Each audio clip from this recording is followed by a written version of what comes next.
పొద్దుగూకులు మాటని మీ హృదయం దగ్గర పెట్టండి. మీరు అన్నం తింటారు లేదా?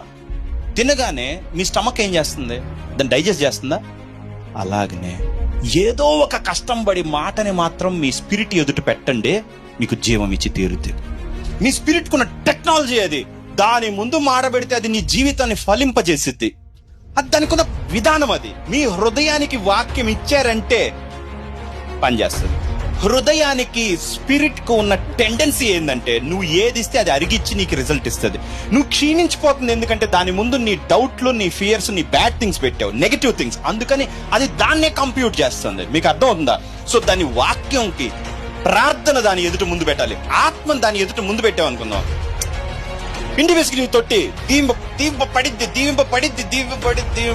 అది ఆటోమేటిక్ గా తనంతట తాను. అది ఫరో అతను నాకు ఉద్యోగం ఇచ్చిన టైప్ లో ఆ వాక్యము నాకు ఉద్యోగం ఇచ్చి